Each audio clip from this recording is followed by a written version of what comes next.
In December 1943 at Cape Gloucester, New Britain, the 1st Marine Division under Major General William H. Rupertus landed against Japanese forces entrenched in rain-drenched jungle.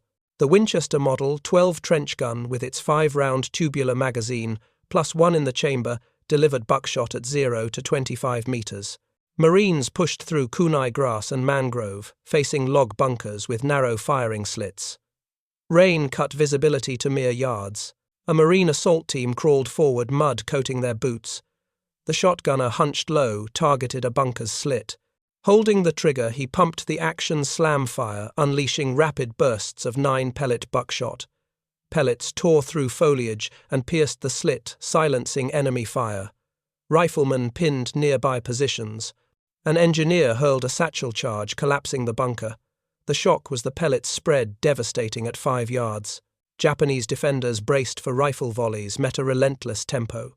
The Model 12's effective range was roughly 0 to about 25 meters, with pellets losing effect beyond that. Assault teams closed to contact distance.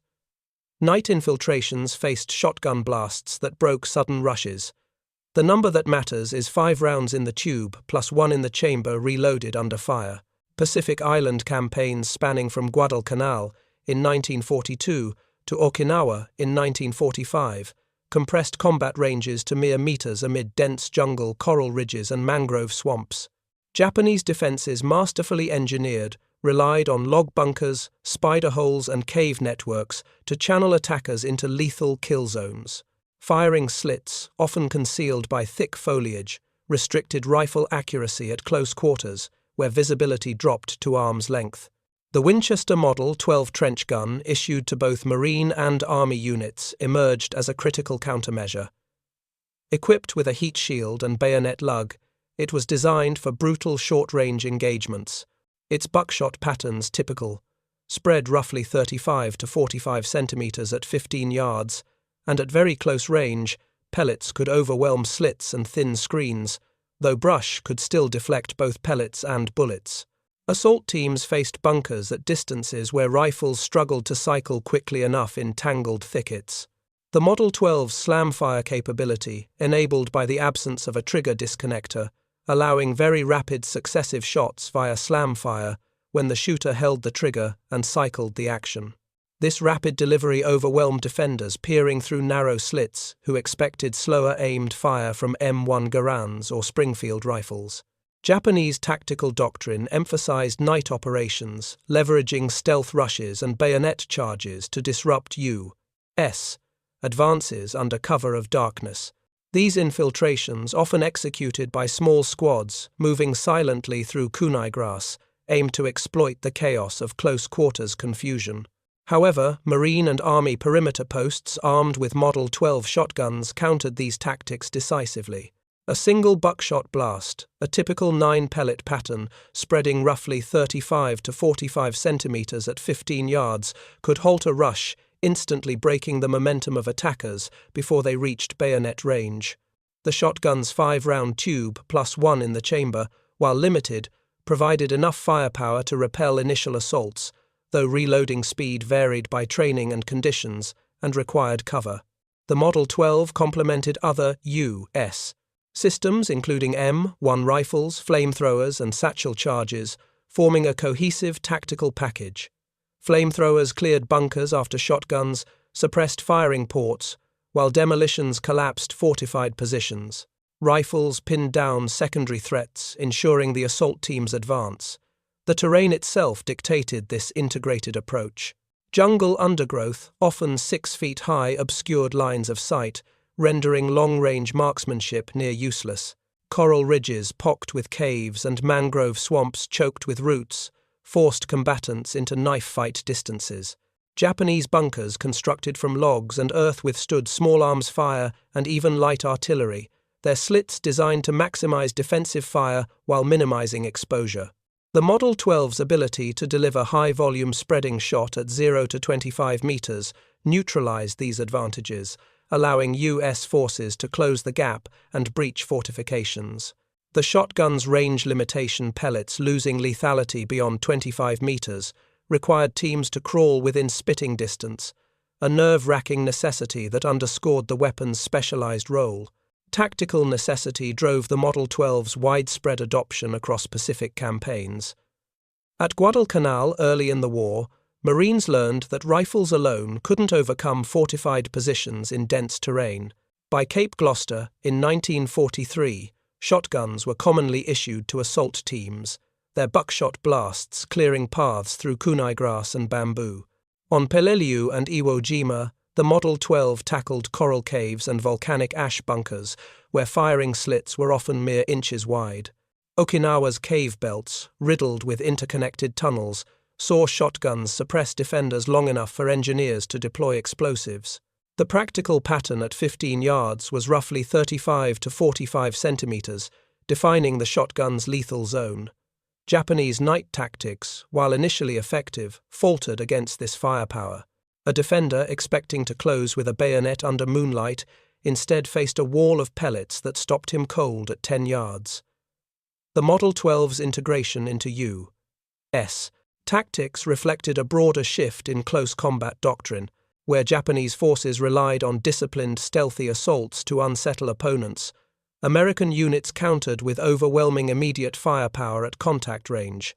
The shotgun's role wasn't to replace rifles but to augment them, creating a layered approach that maximized flexibility.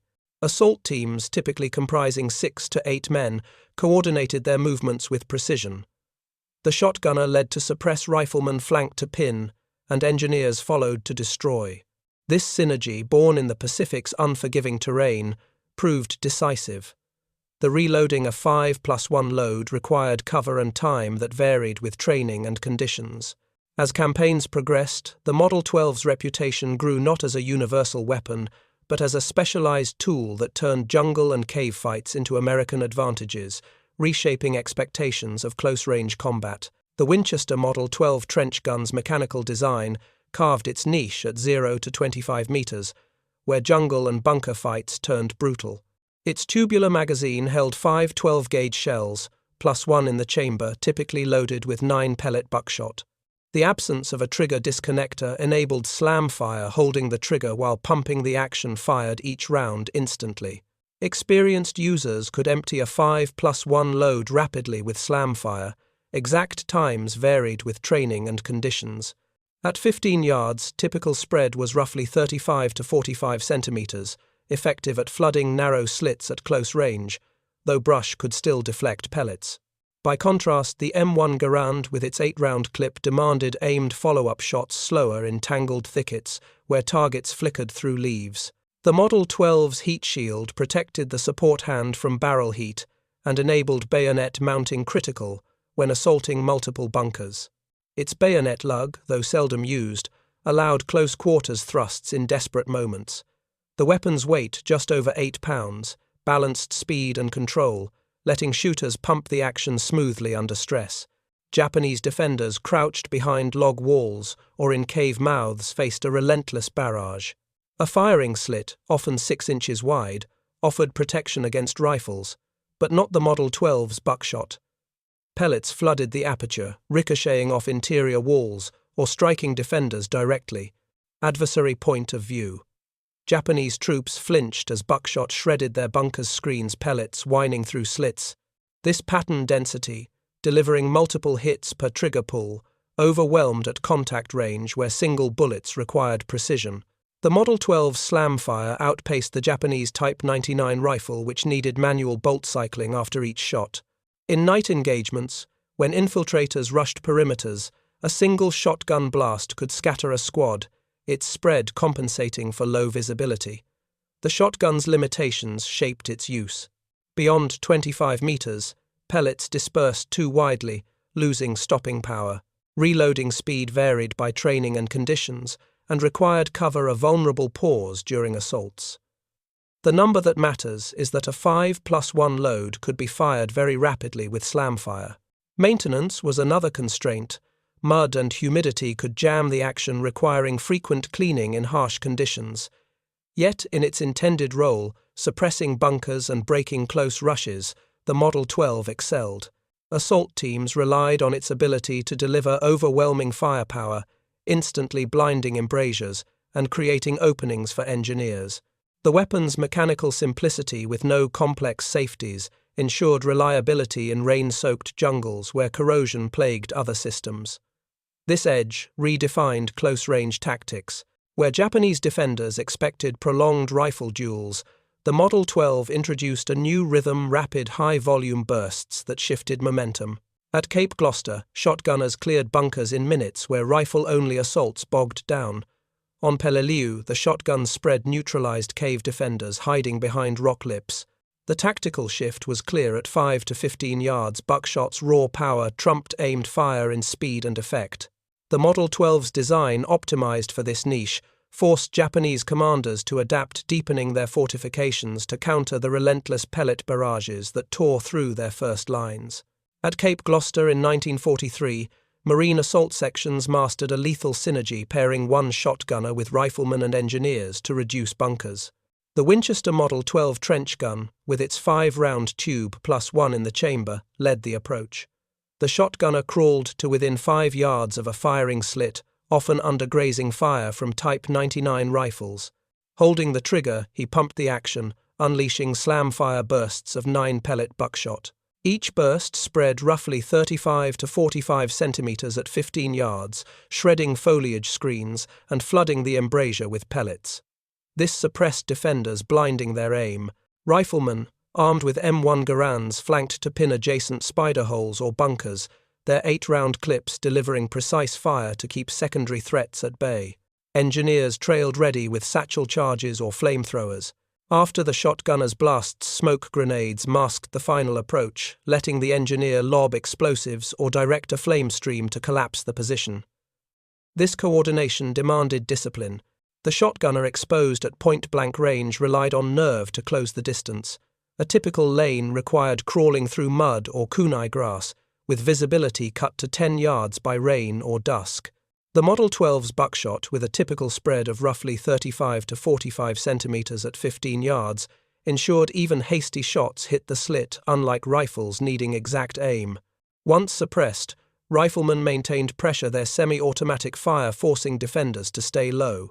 Engineers carrying 20-pound charges needed seconds to place or throw a window the shotgunner's rapid blasts created. Night operations shifted the dynamic. Perimeter posts expecting Japanese infiltration kept a Model 12 ready.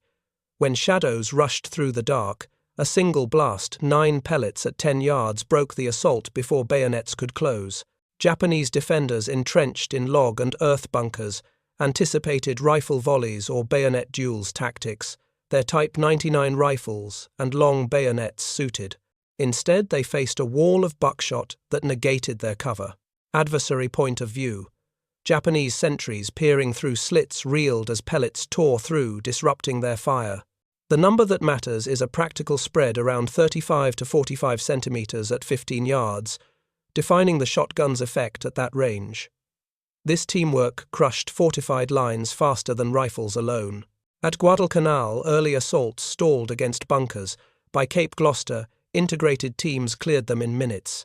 The constraint was coordination. A mistimed charge or stray rifle shot risked fratricide in tight quarters. The Model 12's role amplified human factors. Shotgunners often selected for quick reflexes, trained to pump the action smoothly under fire. Reloading speed varied by training and conditions, and required cover requiring support from riflemen. Engineers, burdened by gear, depended on the shotgunner's suppression to advance. This interdependence forged tight units where each man's action hinged on the others. On Peleliu in 1944, such teams tackled coral caves, the shotgunner's blasts, clearing rock lips before demolitions sealed them.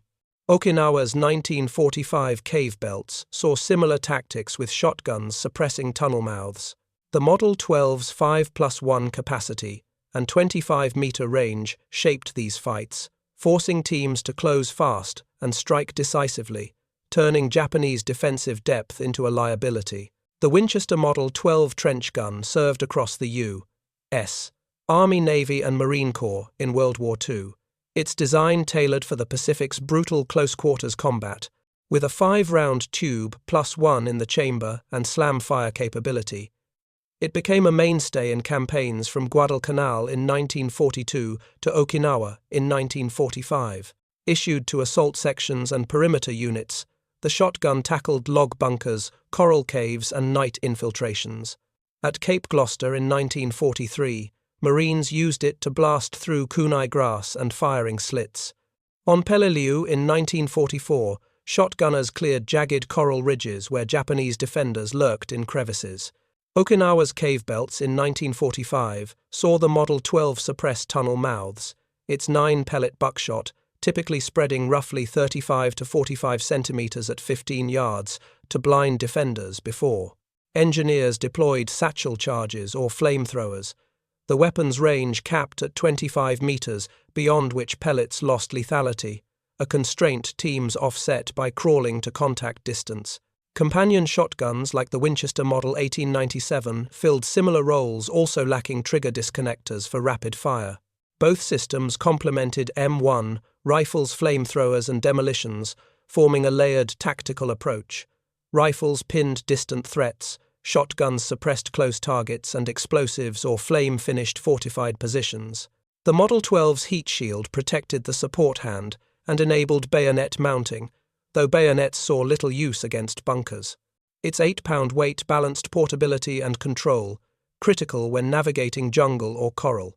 Across Guadalcanal, Peleliu, Iwo Jima, and Okinawa documentation confirms the shotgun's use in bunker and cave reduction, often paired with night perimeter duties. Japanese night rushes meant to exploit darkness met buckshot blasts that scattered attackers at 10 yards. Adversary point of view. Japanese sentries cursed as unseen shotgunners broke their stealth assaults with deafening pellet bursts. The number that matters is 5 rounds in the tube plus 1 in the chamber, with reloading speed varying by training and conditions and requiring cover. This capacity, while limited, sufficed for initial suppression, letting teams advance. Maintenance posed challenges. Mud and humidity could jam the action, requiring frequent cleaning in wet conditions. Yet the Model 12's simplicity ensured reliability, with no complex safeties to fail in rain-soaked jungles. Its employment reflected tactical evolution. Early Pacific campaigns relied heavily on rifles, but by 1943 shotguns were commonly issued to assault teams, their buckshot proving decisive in dense terrain. The system's integration with other weapons amplified its impact. Flamethrowers needing time to approach depended on shotgun suppression. Riflemen covering flanks ensured shotgunners could focus on slits. This synergy scaled across theaters, cementing the Model 12's role in close combat doctrine. The shotgun's widespread use exposed Japanese defensive flaws. Bunkers designed to withstand rifle fire faltered against buckshot spread. Caves with narrow mouths became death traps when pellets ricocheted inside. The Model 12's 25-meter range forced U.S. teams to master close assaults, a skill honed from Guadalcanal to Okinawa. By 1945, the shotgun was a proven tool, not a novelty, its niche in jungle and cave fights unchallenged. Its 5+1 load could be fired very rapidly, with slam fire delivering unmatched tempo at contact range, reshaping how fortified positions were breached. Japanese commanders entered Pacific campaigns, believing rifles and bayonets would dominate jungle warfare, their Type 99 rifles and long bayonets honed for disciplined close-quarters shock. At 5 yards in tangled kunai grass or coral caves, this assumption collapsed. The Winchester Model 12 trench gun, with its 5-round tube plus 1 in the chamber and slam fire, could unleash multiple 9-pellet charges in rapid succession via slam fire, its 9-pellet buckshot, spreading roughly 35 to 45 centimeters at 15 yards. This overwhelmed firing slits and foliage screens, outpacing the Type 99's bolt-action cycle, which required seconds per aimed shot. Bunkers built for stealth and endurance became liabilities when buckshot flooded their embrasures. Night infiltrations, a Japanese hallmark, relied on silent rushes to overrun perimeters. Model 12 shotguns posted at key points shattered these with a single blast, scattering attackers at 10 yards before bayonets could engage. Adversary point of view. Japanese defenders braced for bayonet clashes behind log walls, reeled as buckshot bursts collapsed, their firing ports pellets whining inside. The number that matters is that a 5+1 load could be fired very rapidly, with slam fire shifting momentum instantly. Repeated bunker reductions from Cape Gloucester in 1943 to Okinawa in 1945 exposed the rifle's limits in thickets. Aimed single shots, even from the M1 Garand's 8-round clip, could not match the Model 12's tempo in dense cover. The shotgun's 25-meter range constraint forced U.S. teams to close fast, but this played to their advantage, exploiting Japanese reliance on fixed positions. Buckshot's spread negated the need for precision hitting slits and defenders through brush where rifles missed. This revelation forced tactical shifts. Japanese commanders expecting prolonged firefights, deepened fortifications, and layered spider holes, but the Model 12's rapid suppression undermined these. At Peleliu in 1944, shotgunners cleared coral ridges in minutes where rifle assaults stalled. Okinawa's cave belts with interconnected tunnels saw buckshot pin defenders long enough for flamethrowers to burn them out. The shotgun's 5+1 capacity, while reloading speed varied by training and conditions, and required cover delivered enough initial firepower to seize the initiative. Maintenance demands in mud and humidity required frequent cleaning offset by the weapon's simplicity, ensuring reliability in rain-soaked jungles. The Model 12 turned Japanese stealth into a trap, its pellet walls stopping infiltrators cold and forcing defenders to rethink their night tactics, often too late to adapt. The Winchester Model 12 trench gun's impact endured beyond 1945, remaining in U.S. military inventories through the Korean War and into later conflicts. Its 5-round tube, +1 in the chamber heat shield and bayonet lug, defined a combat shotgun optimized for close-quarters fights. In the Pacific, from Guadalcanal in 1942 to Okinawa in 1945, it proved indispensable against bunkers, caves, and night rushes, delivering 9-pellet buckshot in a typical spread of roughly 35 to 45 centimeters at 15 yards. Post-war, the Model 12 saw use in Korea's rugged terrain, clearing bunkers and trenches with the same slam-fire tempo. By Vietnam, shotguns tackled tunnels and villages, echoing Pacific tactics. Later designs, like the Remington Model 870, incorporated a trigger disconnector for safety, slowing the raw speed of slam fire. Yet, the tactical niche high-volume firepower at 0 to 25 meters remained unchanged. The Model 12's 5+1 capacity and 25-meter range shaped its enduring role. In dense terrain where visibility dropped to yards, its ability to suppress instantly with rapid slam fire when required gave assault teams the edge.